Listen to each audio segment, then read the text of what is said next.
Whitehall, 1212, quickly. This is Scotland Yard.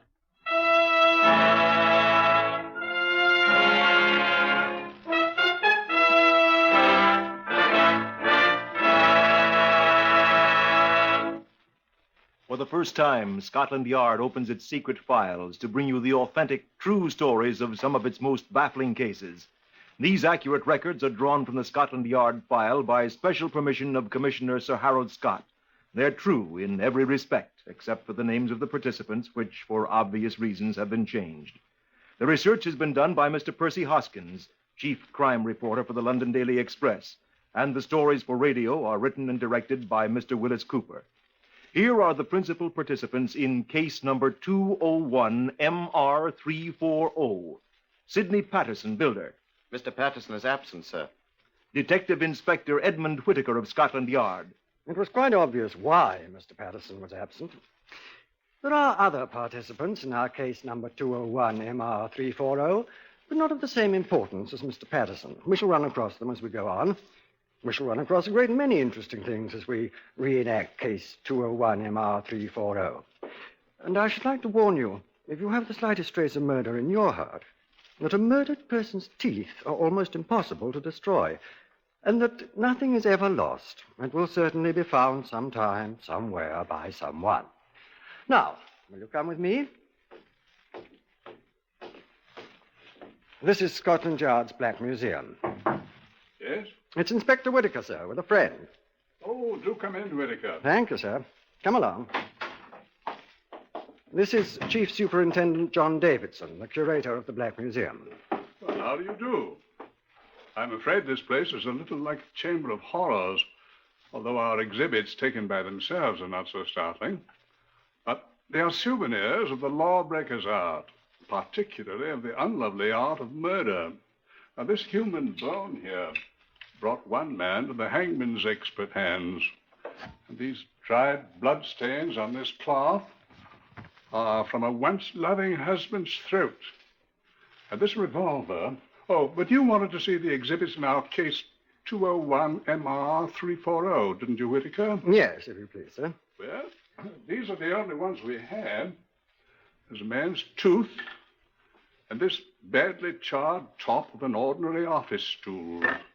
That's all we have here of case 201-MR340. The rest is elsewhere. Detective Sergeant Alexander McMurphy and I, we were the murder squad next on call, were sitting peacefully chatting in my office at Scotland Yard that evening of the 16th May, waiting for our relief, who were due in less than half an hour. Oh, you're early, Anson. No such luck, Mac. Oh, hello, Boots. What's up, Boots? Investigation, sir. Why couldn't they wait another half hour? Sorry, sir. It just came in. We don't live right. Camden Town, sir. There's a fire. What? They want someone from the yard. What are we, a bleeding auxiliary fire brigade, do they think? They seem to have come across someone sitting in the middle of it, sir. What? Sitting in it? Grilled to a turn. What? Here's the address, sir. Your car's waiting. We hastened at once, of course, to the Camden Town location, about 20 miles away. The fire was a small one. It had partially destroyed an old shed which had been used as an office by a local builder, Mr. Sidney Patterson. It was only a smouldering ruin when we arrived and identified ourselves to the magnificently moustached section leader in charge. We followed him into the soggy ruins of the shed. Right here, gentlemen. We wetted him down with the fire hoses as soon as we saw him, but it was much too late. Hot fire? Oh, ruddy inferno. He had paints and oils stored in here. Not my idea of a way to commit suicide. Suicide? Note on the table there. What was a table? Pinned to the top with a drawing pin. See? Yes. Hold up your torch here a sec, will you, section leader? Yeah. Goodbye, all. No work, no money. Sidney R. Patterson. That was the poor sod's name. See the sign? I'll telephone the laboratory to pick up the remains, shall I, sir? Best use the two-way wireless on the car, I think. All right, sir. What's he leaning against? Looks like a stool or something. That's what it is, sir. A office stool. See these buckets all around him? He must have surrounded himself with buckets of paint and whatnot. Flipped a match into one of them. You ever hear of a chap committing suicide by setting himself on fire before? No, I wouldn't want to. It'd hurt awful. No, don't touch him. Well, I was only trying to pull him away from the stool here. Part of him ain't burned, see? Where he's stuck to it. Don't. The laboratory chap will see to it. Blimey. Setting himself on fire didn't hurt him. What do you mean? He shot himself first. Did you see the bullet hole in his back where it ain't burned? Where it was against the stool? In his back? Well, was the man a contortionist? No, sir. He was a builder, sir.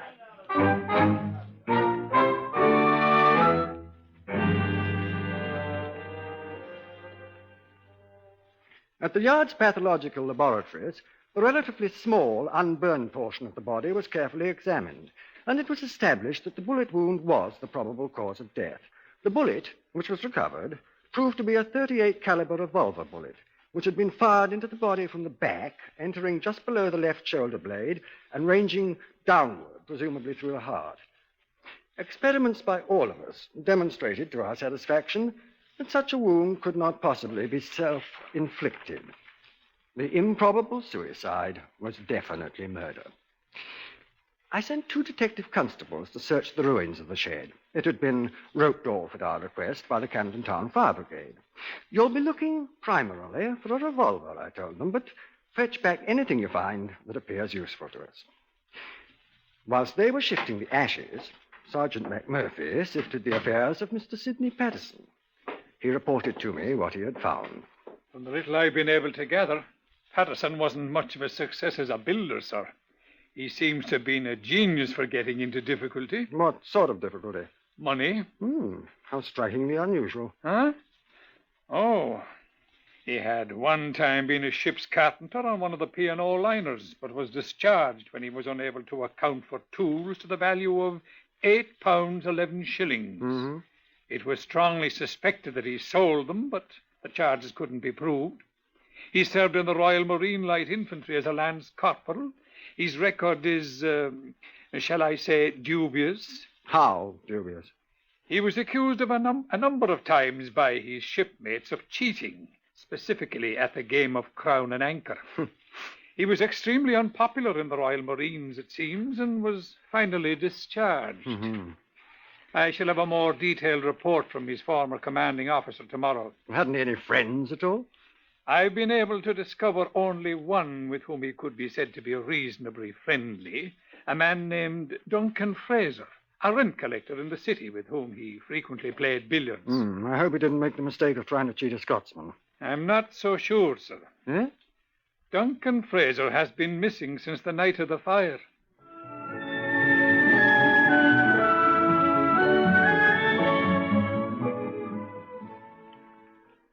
The hue and cry was immediately set up throughout all Britain for the missing Duncan Frazier. It's extremely difficult for a British subject to leave our tight little island without record. But the search was to no avail whatever. It apparently dropped off the earth. The constables, applied to the ash sifting at the scene of the fire, found only one thing of note: the twisted remains of an ornate red and black fountain pen, which was identified by his wife as Sidney Patterson's property. Careful examination showed that it was the pen with which the farewell note had been written, and comparisons with other known samples of Patterson's handwriting demonstrated that it had been actually written by Patterson himself. Sergeant McMurphy and I were extremely glum as we discussed our progress in my office late one night. Progress, indeed. We've been progressing backwards, sir. If we could find the revolver, it'd be quite simple to trace its owner. If the owner is Duncan Frazier, we'll still have to trace him. No luck yet? None at all, at all. You know, sir, one thing puzzles me. A great many things puzzle me, Mac. If this missing rent collector did murder Patterson, why did he first deposit half the money he'd collected? In the bank, I mean. If he was going to kill someone and scram, why didn't he keep it all? He'd need it. How did he get Patterson to write his own suicide note? Had a gun on him, maybe. Well, the handwriting wallers insist there's no indication of stress or strain or emotional upset or whatever in the handwriting. It's normal, they say. I wonder... What?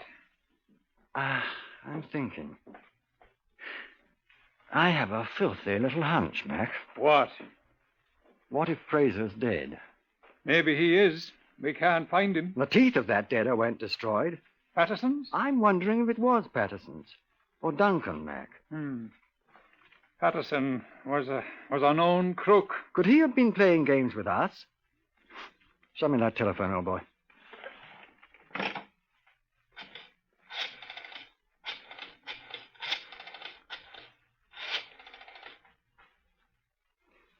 Good evening, Mrs. Patterson.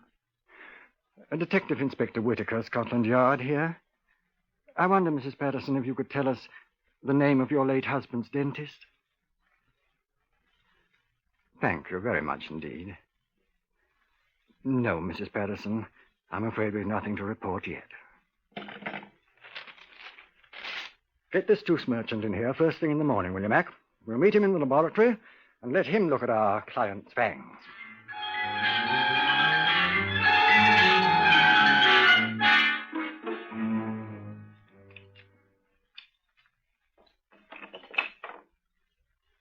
Well? Well, what, Doctor? I never saw these teeth in my life. What? Oh? I can assure you they are not Sidney Patterson. You can swear to that, Doctor? Well, I hope you're not impugning my professional judgment, sir. Oh, not at all, Doctor. It's a matter of correct legal procedure. I have ample records in my office which you may consult. Charts, impressions. Sidney Patterson had lost 3 teeth a long time ago. I extracted the left upper canine and the adjacent incisor myself more than a year ago. You'll observe that both teeth are intact in this jaw, sir. Then you're prepared to swear that these teeth are not Sidney Patterson, sir? I most assuredly am. And that this is not Sidney Patterson's body. Since the jaw containing the teeth is attached to the remainder of the body, I'm prepared so to swear, sir. It's often impossible to grow a new head on a body. My fee will be 1 guinea. I will indent for it at once, Doctor. Good day, sir. Now, what did I do with my hat? Oh, yeah, good day. Good day, Doctor. I am sincerely glad the teeth are not inflammable, Mac. If more people knew that, there'd be fewer left to be called for corpses around here, sir. Right. Now, have you found Duncan Frazier's dentist yet?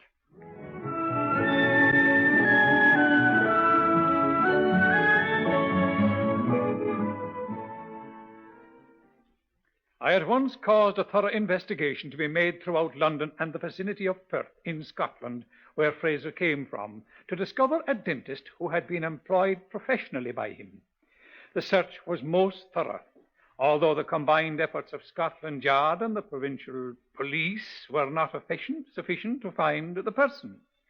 In the meantime, we were able to lay our hands on some 13 or 15 persons who had known either Patterson or Frazier. Each individually viewed the grisly remains in the Scotland Yard mortuary, and the results?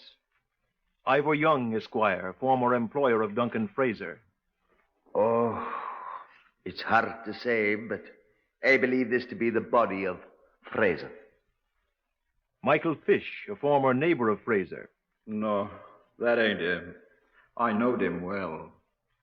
Edgar Stone, brother-in-law of Patterson. I'm quite sure this is Sidney Patterson's body. And besides, that's the fountain pen I gave him. Artificer Sergeant Rodney Smith, Royal Marine Light Infantry, a former service acquaintance of Patterson's. No, that ain't him at all. Oh, and I wish it was. Bleeding stinker he was. No, this ain't him. Police Constable Mark Emerson, a former billiards companion of Frazier. It's Duncan, all right. He looks awful, but then he always did. Hamish Frazier, uncle of Duncan. Oh, no. No, that isn't my nephew, Duncan.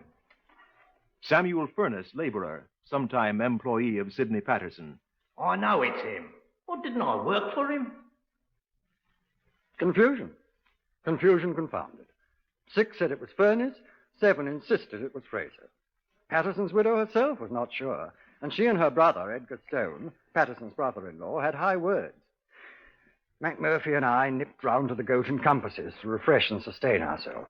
I was finishing my gin and bitters, and Mac was deep into his second pint of mild and bitter, when the proprietor, one Dick Gillespie, came out of the saloon bar and accosted us. Oh, I say, Inspector Whitaker, I didn't know you were in here. Yeah, hello, Dick. There was a telephone call for you. Oh, who was it? Sergeant Kenneth at the yard. What do you want? Well, he said they found the dentist. What's the matter, Inspector? Your teeth hurt you?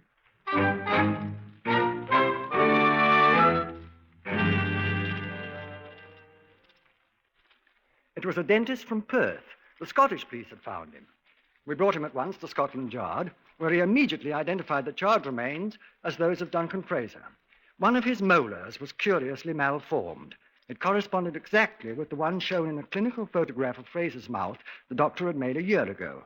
There was no mistaking it, he said. We returned to my office to marshal the facts that we had accumulated. The labourer, Samuel Furnace, who had been so certain of his identification of the body as that of Patterson, was waiting. Mac and I listened. I knew that was Mr. Patterson what burned up to a skeleton, sir. Why are you so sure, Furnace? Because I was the last man to see him alive, sir. When? Well, in the afternoon of the day he was burned up, sir. Go on. Well, it was like this here, you see, sir. Go on. Well, I come into his office, sir. You know, the shed, what was all burned up. I was after the 7 and 6 he'd owed me for 2 months. Oh, he was always putting me off, sir, but... Why? Well, he always seemed to be stony, sir. Never seemed to have a shilling. Ah, he was always putting me off. Go on. Did you get your money? Oh, that I did, sir. Before you could say knife, he had out his purse and he pulled out a great wad of notes. Then he counted me out me 7 and 6.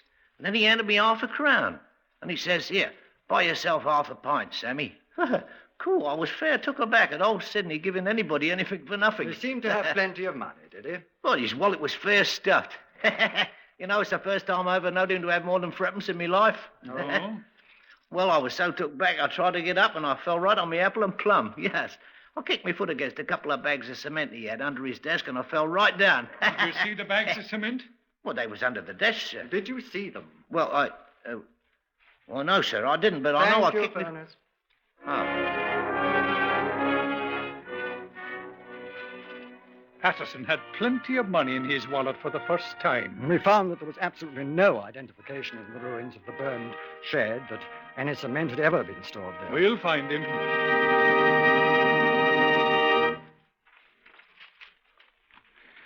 I said that nothing is ever lost. No thing, no person. I will admit, however, that it is sometimes extremely difficult to find a missing thing or a missing person, especially when the objects of the search have few distinguishing characteristics. Sidney Patterson was such a man. Description of Sidney Patterson, broadcast by Scotland Yard. Age, 43. Height, 5 feet, 9 inches. Weight, 11 stone 4. Medium brown hair and straggling moustache, same color, which he may have shaved off. Eyes, blue. When last seen, was dressed in grey tweed, single-breasted suit. White shirt, dark red tie, black, low-cut shoes. How many men answering that description do you see in a day? We had reports from every corner of the United Kingdom. 2 slightly addled gentlemen, neither of whom resembled Patterson in the slightest, marched, one at Torquay and one at Llanfair in Wales, into police stations, announcing themselves as the wanted man. Each was promptly committed. Lodging house keepers by the 100 were interviewed. The manhunt dragged on for 8 days before we had our first glimmer of success. Let McMurphy tell it. He was there. There was a lodging house in Regent's Park, a very obscure one which smelt of Brussels sprouts. The proprietress was in the hospital having another baby, and her husband, a very harassed man, was in charge. Yes, he said, they'd had a lodger who seemed to answer to the broadcast description. Had, I said. Well, he ain't here anymore, I mean. What became of him? Well, he opted. He opted the very day that the piper come out with the description. Where? I don't know. He just sent us this telegram. Brother ill. Must leave. We'll get in touch later. Rogers. Rogers, eh? That the name he gave? Right here it is in the register book. Here. Sidney Rogers, see? Sidney, eh? That his own writing? Yes. I'd like to have that page, if you please. Oh, I'll return it. You're sure it's his handwriting? Oh, I seen him. I seen him write it. May I have the page? Well, my old lady likes to keep things neat and tidy. Well, I'll return it as soon as we've checked it against a sample of his handwriting. Now, when did he come here? 16th of May. It says right here. And when did he leave? Well, the day his description first come out in the paper. He leave his luggage? Oh, he hadn't any luggage. He was here all the time without even changing his shirt. That room of his, it's fair piggish. Must be. Well, we're rid of him, and he's paid up till the end of the week. Anyway, so we don't lose nothing. You suppose it was him? It'll be in the papers. Comparisons of samples of Patterson's handwriting with the signature of Sidney Rogers showed them to be identical. Peterson's full name was Sidney Roger Patterson. The telegram had been sent from Southend. We turned our attention to that muddy little place. He was not to be found, although our search was scrupulous and thorough. We put a postal stop on all letters addressed to his former home, expecting that sooner or later he'd attempt to write to his wife. Thus, all letters addressed to that house would be held out and delivered to us first. We would open and read them, reseal, and allow them to be delivered to the addressee without the wife's knowledge that we had read them. No letters appeared. We waited. Time was on our side, and the searchers at Southend plodded along, making no apparent progress. And then, after a week had passed, the post office people sent us a letter. It was addressed to his brother-in-law, Edgar Stone, who had a room there. Letter addressed to Edgar Stone. Dear Edgar, just a line to you in the hope that I shall be able to see a friend before I end it all. Will you come to see me at Southend Sunday, please? Take the 10:35 train. It arrives at Southend at 12:08. Come out of the station, walk straight across the road and down Whitegate Road on the left side. I shall see you coming. If you come, please bring me a 15.5-inch shirt and a comb. Best of luck. Mine is gone. F. Farmer. Well. So. I withdrew the detectives from the area mentioned in the letter, which was resealed and delivered to Edgar Stone. I didn't want to alarm Mr. Farmer Patterson. Next day, Edgar Stone came to see me. He sat down nervously. What can I do for you, Sir Stone? I asked. I have received a letter, Inspector. Yes? It's from... Are you going to Southend on Sunday, Mr. Stone? Huh? Stone had a strong sense of justice, strengthened perhaps by the shabby way Patterson had treated his sister for so many years. He agreed at once to assist us. We sat in my office and planned it, Mac and Stone and I. You'll take in the shirt, of course, Stone, I said. Yes, sir. What a man who's going to end it all once with a shirt is beyond me. Probably needs it. Afraid he'll be recognized if he goes out to buy one, I expect. He's got plenty of money, we know that. If the banks had been opened that afternoon, he wouldn't have any. Why? Well, Frazier would have deposited his afternoon's collection, same as he did his morning. Well, the banks had been open. Fraser'd still be alive. Sidney'd be up to some other mystery. Yes. Well, let's get organized, shall we? First, we'll need a good man on this Whitegate Road to see Patterson doesn't get frightened and do a bunk. You'd better do that, Mac. Well, afraid he'll spot you for a cop. Disguise? I've seen too many cinemas, I'm afraid. I don't like false beard. Wait. You play the fiddle, don't you, Mac? What? You could be a street fiddler, couldn't you? Well, I could. That's what you'll be. Complete with tin cup and pathetic look. Very touching and very unsuspicious. And I'll have half of what you take in. How am I going to stop a man with a fiddle? Oh, simple enough, old boy. Just play God Save the King. You stand at attention till I get there.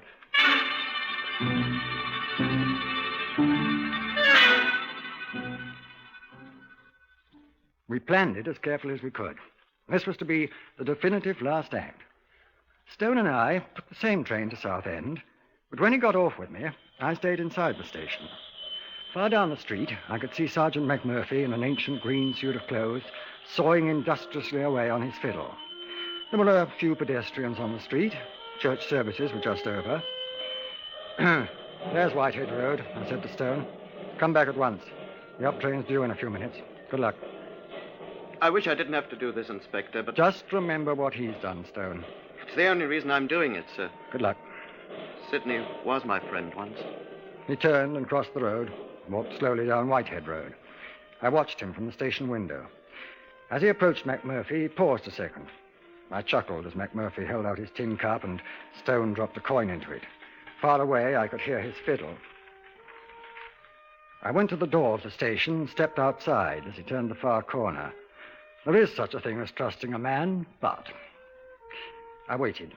The distant street fiddler shambled round the corner which Stone had turned. I fidgeted. A couple passed on their way home from the church. I waited. A small boy ran past with a hockey stick. I waited. And at last I saw McMurphy in his green suit come slowly round the corner toward me. In a moment, Stone reappeared. He glanced at Mac as he passed, and I thought I saw him nod. I started toward him, sauntering quite casually. We passed without recognition. Mac had halted again and was playing. I stopped alongside him. How much have you made, Mac? I asked. 4 shillings. Good. What happened? Oh, it's all right. Anybody who sees us will think I'm asking you how you fell to this low estate. First house round the corner.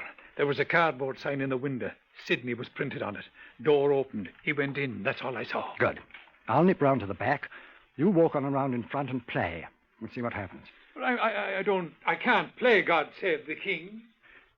It was easy to nip over the fence and slip around to the rear of the second house, which was marked J. Huntington. I tried the rear door. It was unlocked. I opened it cautiously and stepped inside. It was empty, apparently. I stepped down the narrow hall. Is that you, Mr. Huntington? I walked toward the voice. Mr. Huntington, is that you? I walked to the door on the left. Mr. Huntington. He stood there in the frosty little room, a pathetic figure with his neatly combed hair, holding a clean white shirt in his hand, an embarrassed little smile on his face. Oh, I thought you were Mr. Huntington. I'm Inspector Whittaker of Scotland Yard, Mr. Patterson. Oh, yes. I knew you'd find me eventually. I just wanted to put on a clean shirt before I detain you on suspicion of being involved in the murder of Duncan Frazier. Poor Duncan. And I warn you that anything you may say will be taken down in writing and used against you. There we are. I've only one thing to say, sir.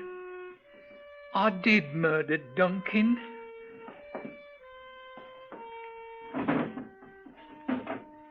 This is the revolver I shot him with.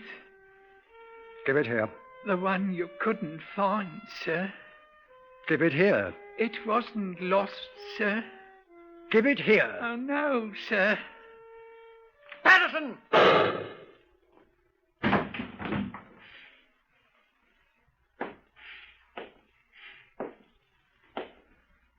No, Sidney. Nothing is ever lost. Except lies, I'm afraid.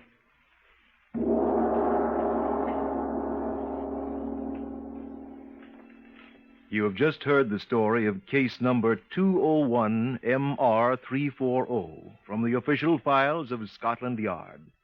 All of the facts related are true, with the single exception of the names of the participants, which, for obvious reasons, have been changed.